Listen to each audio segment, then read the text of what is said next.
Welcome to the Man of Recaps. This is The Walking Dead Season 11, the final season. And the best way to celebrate the end of the main Walking Dead series is to get some sweet official merch from the Walking Dead Shop. Stick around after the recap, I'll be unboxing this quarter's supply drop box. Let's find out what's inside. Season 10 ended on a cliffhanger when Eugene and his crew were ambushed by these stormtrooper-looking guys. Now we learn they're from the Commonwealth. It is a massive, successful survivors community that seems to be a nice, happy place. Now remember, the reason Eugene came here is for a booty call with Stephanie, his radio girlfriend, who turns out is real. She wasn't catfishing him. But the arguably more important reason they came here is to get help for Alexandria. It's in pretty bad shape. Remember, the Whisperers trashed it last season. And the most urgent problem, they're running out of food. But now Maggie is back on the show, and she's like, hey, the settlement I just came from had a ton of food. Unfortunately, it was taken over by the Reapers. So the group sets off on a mission, and coming with them is Big Bad Negan. He's been on a redemption arc the last few seasons, but Maggie hasn't seen that and is still real mad at him for killing her husband Glenn. And there's no time to argue because more walkers coming for him. Maggie's got no choice but to work with him to survive. But the danger's not over because now they're ambushed by the Reapers. Our group is all separated. Naturally, Negan and Maggie end up together, but luckily Father Gabriel shows up to mediate, along with Maggie's one surviving friend Elijah, who is the cool guy in the mask with the ninja skills. But he's not a Mandalorian who has to keep his mask on. He takes it off instantly like, oh, I'm a normal dude. Meanwhile, Daryl is separated looking for his best friend, Dog, who has been picked up by a Reaper. But turns out Daryl knows this Reaper because it's Leah. Yeah, remember from the season 10 bonus episodes, she was Daryl's girlfriend and Dog's original owner. She takes him back to the Reaper compound. Turns out the Reapers were her original crew. Daryl's like, hey babe, that's cool. I didn't even know those guys, so I'll join you. So they give him the Reaper entrance exam, and Daryl passes, so he gets to meet the leader of the Reapers, Pope. As you might expect, he is a psycho megalomaniac who believes the Reapers were chosen by God. Why is it so hard to meet normal people in the zombie apocalypse? Then there's a really memorable episode featuring Connie. The Walking Dead goes full horror for an episode when they take shelter in this haunted house and are chased by these creepy crawling zombies. But wait, those aren't zombies. These are living people that have just gone full feral and turned into Gollum from Lord of the Rings. Now back to the Commonwealth. Stephanie agrees to help sneak them into the radio tower so they can contact back home, but they gotta watch out for the Orange Power Ranger, Chief of Security, Mercer. It's Princess who takes point distracting him, basically by hitting on him, but that doesn't distract him for long. They're caught and in big trouble. Their lawyer is Lance Hornsby, who is basically exactly Better Call Saul, and he gets them off with just community service, clearing out walker duty. Now, back to Maggie's mission, which is down to just 4 people. Negan's like, hey, I have an idea to get reinforcements from the walkers. Oh, Whisperer style. Maggie and Negan, the new alpha and beta. So now it's time to reveal himself. Hey, sorry girl, but I'm with them. The Reapers suck, you should join us. Leah's conflicted, what's she gonna do? But just then, Pope unveils the Reaper's secret weapon. But Leah's like, whoa, if you fire this thing, you'll hit our brothers who are down in the mix fighting. And Pope's like, hey, if that's God's will, then that's what it is. So now it's time for the Daryl Pope showdown, but it's actually Leah, who gets him in the back. Daryl's like, awesome, glad you joined the light side, but Leah's not joining him. She's like, Pope had to go, but the Reapers are still my brothers, I'm sticking with him. She pulls a Kylo Ren, killed Snoke, but staying on the dark side. The Reapers fall back. Wait, did we win? No, you did not. Kylo Leah's just pulled him back so she can fire the Hwacha. But, none of our characters get hit. Long story short, we fight to a stalemate with just a few members on each side. Leah calls in her sniper on the roof, but that's not her, man. It's Father Gabriel, who went in for the priest fight with the Reapers guy and took him out. Daryl channels his inner Rick Grimes. The living are all on the same side, and Maggie agrees to let him go. But then Maggie remembers how they slaughtered her entire community, so she changes her mind and kills the remaining Reapers. No mercy. Leah escapes when Daryl lets her go, but Operation Food Run is a huge success, except almost everyone who came died, including Alden, by the way. R.I.P. Alden. As for Maggie and Negan, Negan's like, look, Mags, this group apparently isn't big enough for both of us. I'll just be on my way. And Negan leaves the group. Back at Alexandria, things have been rough. They're barely holding it together, but now our crew's back, and for the first time this season, everyone's reunited. But wait, what's this? Who's coming now? A bunch of stormtroopers? Yes, Eugene finally talked to the Commonwealth about helping Alexandria, and now Lance Hornsby's like, hey, this place has seen better days. We're happy to help you rebuild, but also anyone who wants can come join us in the Commonwealth. It's a survivors community on a level we've never seen before. Apparently, they've got 50,000 people. It's a real city. The leader of the Commonwealth is Governor Pamela Milton, who seems like a nice person, but our crew doesn't have the best track record with governors. Carol has put back on her meek housewife cookie baking persona, but she's watching everything real close. Everyone's assigned jobs based on what they were before the zombie apocalypse. Daryl and Rosita didn't really have jobs before, so they joined the military. Their skills are killing walkers. Daryl gets on the bad side of the incomparable douche that is the governor's son, Sebastian Milton. Normally, Daryl wouldn't put up with this. He'd just go off and live as a woods hermit again. But with Rick and Michonne both off the show, Daryl's taken in their kids, Judith and RJ, so he needs that stormtrooper money to provide for his family. And that is the secretly devious part of the Commonwealth. They're not cannibals, they just use money. And they've got a massive wealth gap between the haves and have-nots. Yumiko, who is a fancy Harvard lawyer, gets to come to fancy parties while her girlfriend Magna's serving the drinks. Anyone who stands up like we are the 99% gets immediately shut down. To Pamela Milton, they're more dangerous than the zombies. But for the most part, life in the Commonwealth is really good, especially for Eugene with his lady love Stephanie. Turns out she's just an agent working for her boss, Lance Hornsby, who is in charge of the Commonwealth CIA. He put her undercover to learn this group's secrets, but turns out they don't really have any, so hey bro, sorry we broke your heart. But just as Eugene's feeling real bad, he hears a familiar voice that knows his and Stephanie's radio call signs. Turns out this is the real Stephanie. She's Pamela Milton's assistant we've seen a few times. Although Stephanie was still a fake name, her name is Max. But everything else was real. She built a secret radio and really liked Eugene. But having a secret radio was very illegal, so Mercer, her brother, kept her out of trouble by setting him up with the fake Stephanie thing. She's like, bro, how could you not know that wasn't me? But he's like, hey, a hot girl liked me, I wasn't gonna ask questions. And so these two work it out and truly fall in love. Speaking of romance, Princess continues hitting on Mercer and he's into it. These two start dating. Now back at Alexandria, where Aaron is the leader these days and the Commonwealth really is helping rebuild. But Maggie has gone back to Hilltop and they're offering to help her too, but she turns him down. She sees right through the Commonwealth's class system BS and wants no part of it. But Lance Hornsby really wanted to make this deal happen because theoretically, if the Commonwealth has colonies, he can become the regional governor. And now we start to see Lance Hornsby's crazy side. Oh, we thought he was Saul Goodman, looks like he's Littlefinger. So one day, Aaron and Gabriel are recruited for an outreach mission to this community that lives in an apartment building. It's like, hey guys, the Commonwealth's real cool, we have ice cream and stuff, but oh, their boss starts shooting people up. Yeah, the outreach mission was just a cover for an extermination mission, so as this guy starts executing civilians, Aaron and Gabriel take a stand against it. Now they're under arrest, but they're rescued by none other than Negan. Yes, this is where he wandered off to. It's only been 6 months, but Negan has a girlfriend here. In fact, they're married. In fact, she's pregnant.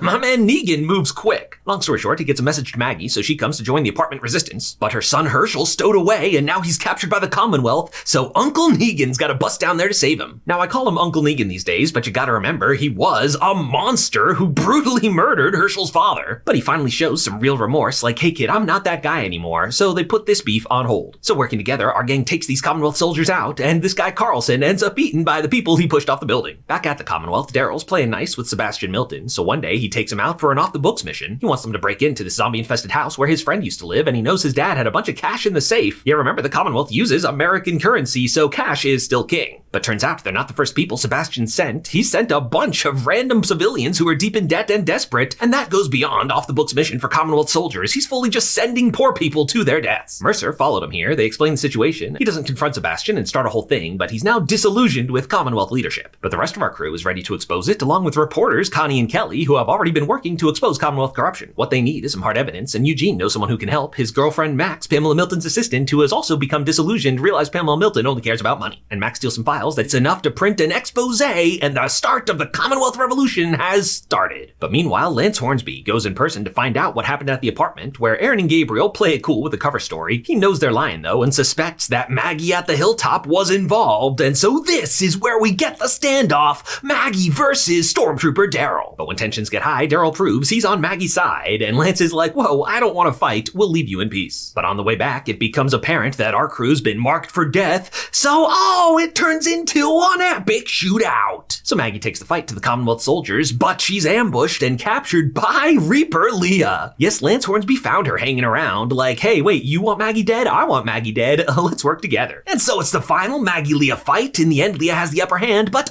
she's shot by Daryl. Yes, who chose his best friend Maggie over his ex-girlfriend Leah. And so our crew escapes for now, but Lance Hornsby is not happy. He decides to occupy Hilltop, flying the Commonwealth flag, and he occupies Alexandria too. No more foreign aid. You're now a Commonwealth colony. And don't forget, Oceanside is our third big community. Lance Hornsby rounds everyone up and flips his lucky coin. Oh man, is he turning into Two-Face? Would he execute all of Oceanside? But we don't find out what happened at Oceanside. For now, Lance Hornsby is still hunting our crew down. They need to warn the others still inside the Commonwealth, so they send someone the Commonwealth's never met before. Yes, it's Negan, who goes inside and tells Carol what's happening. Inside the Commonwealth, it's protest time. After Connie's article exposing Sebastian Milton, Pamela Milton is sick of all this chanting outside her office, so she calls her secret police to round up a zombie horde and send it at the Commonwealth. It's no big deal, Mercer and the Commonwealth Army can handle it, but it gives her an excuse to call a lockdown. So as Pamela Milton's trying to get her son out of trouble, Carol comes in like, hey, I have an idea, you just need a scapegoat. Because outside, our crew's in a standoff with Lance Hornsby, but now Pamela comes to break it up, and she blames all of Sebastian's crimes on Lance Hornsby, so our crew is saved, but the Commonwealth Revolution is stopped. So some of our crew are done with the Commonwealth, they're going back to their various communities, but others are like, hey, the Commonwealth is our home now, we're gonna stay and fight to make it better. Especially Eugene with his lady love Max, who really wants to take the Miltons down. So as Sebastian's rehearsing his Founders Day speech, she sneakily turns on the tape recorder, and it's like, hey Sebastian, tell me what you really think. And what he really thinks is that the common people are dumb and stinky, and he doesn't like them. So when he gives his speech, Max has her boyfriend in the sound booth play the real tape, and people don't like it, it sets off a riot. But in jail, Lance Hornsby has a scheme of his own. He has some of his loyal agents kill some workers so they reanimate to zombies.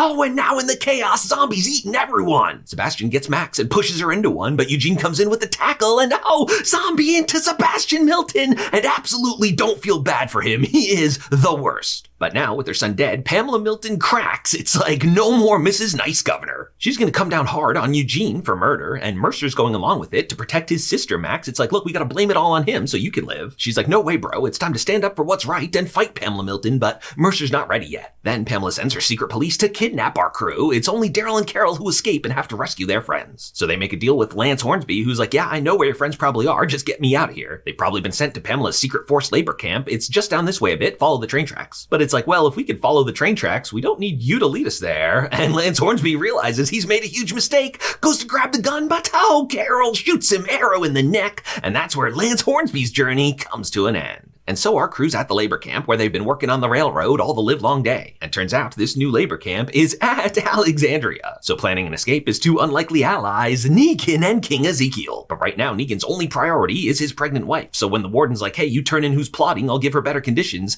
it looks like he gives up Ezekiel to be executed. But that was a fake out because Negan gave himself up to keep hope alive for his wife and the rest of the crew. But this warden's a dick, he's gonna execute Negan's wife too. So now Ezekiel and the rest of our crew have to get up there like, you'll have to shoot us all. This makes the stormtroopers realize maybe we're the bad guys, and so as the warden tries to escape, Daryl stabs him. Yeah, the rest of the crew had snuck in there to rescue him. And so our crew has liberated Alexandria, but now it's time to take the fight to the Commonwealth. Inside the Commonwealth is Eugene's trial, where Yumiko's his defense attorney, but none of this matters. The judge is paid off, it's all a sham. But before he's found guilty, Eugene makes a final speech about standing up for what's right, and this finally gets through to Mercer. So instead of executing Eugene, Mercer sets him free, and it's like, all right, it's revolution time. But I mean, not right this minute, I gotta prepare, gather troops loyal to me. But out there, it's protest time again, as everyone knew Eugene was innocent, so Pamela Milton calls in another zombie horde distraction. Meanwhile, Aaron and some others were taking the long way home when they run into some zombie troubles, and wait, what's this? One's opening the door!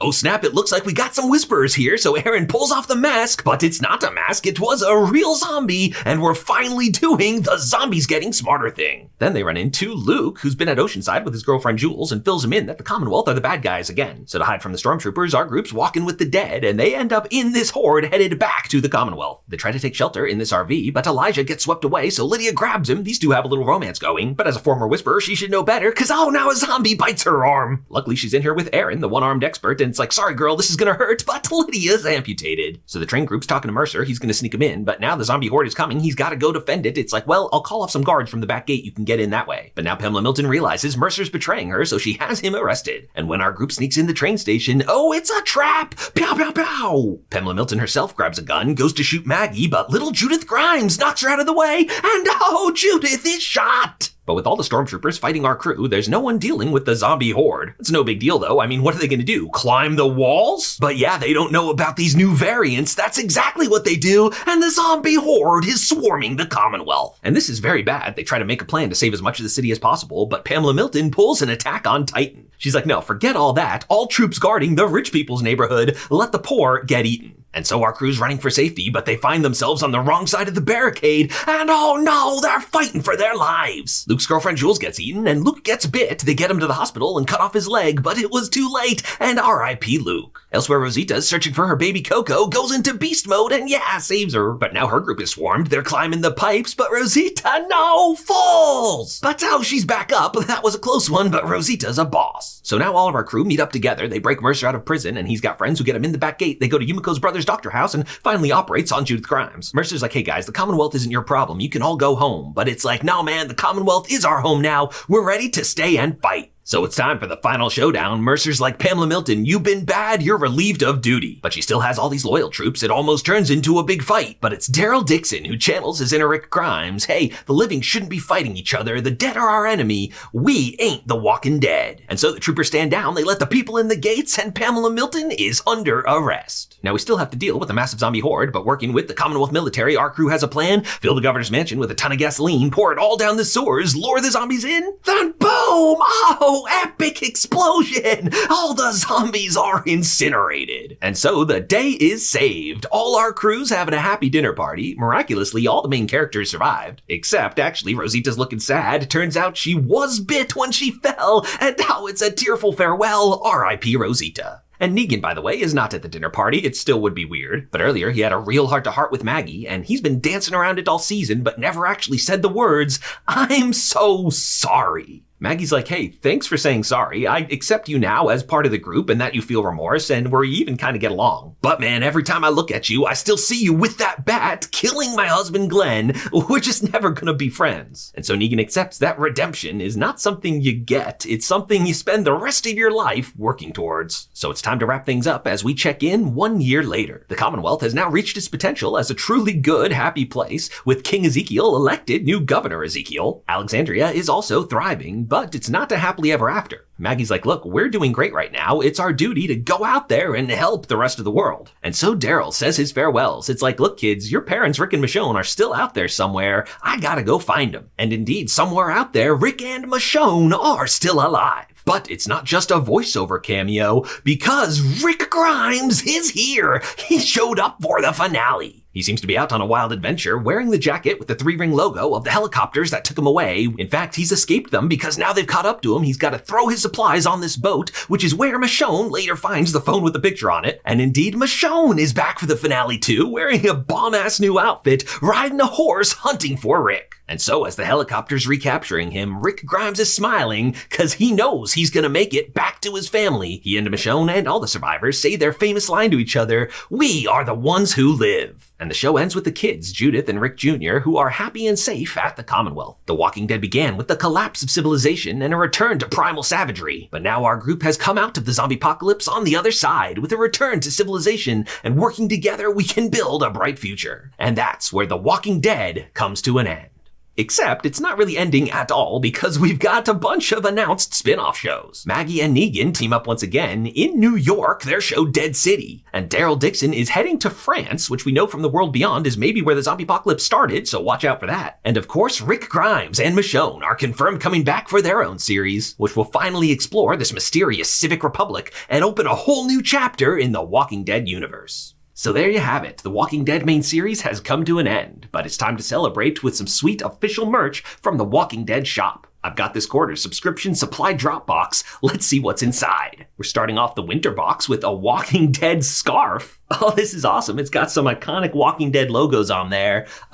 Winter in style. And the holiday fun continues with an epic The Walking Dead snow globe. Oh yeah, check that out. It's the classic Don't Open Dead Inside. Yeah, the Walking Dead shop's got a whole holiday section now. Find the perfect gift for the Walking Dead fan in your life. Then we got a figure. It's a Heads collectible. This is Merle. Yeah, these are great. You can swap out the face, so you got actually 6 different looks in one. You got normal angry Merle, or then, boom, Walker Merle from when he comes back. Oh man. And of course we got this quarter's canvas art collection, and this time it is Big Bad Negan. Oh, that's some awesome artwork. Last thing in here is a really cool exclusive. If you love production stuff, they've got a page of the script with the notes from showrunner Angela Kang. I love this kind of thing. This is sweet. So click the link in the description to head over to thewalkingdeadshop.com. Sign up for the subscription supply drop box and get exclusive merch every quarter, and browse the holiday section to pick up the perfect gift for the Walking Dead superfan in your life.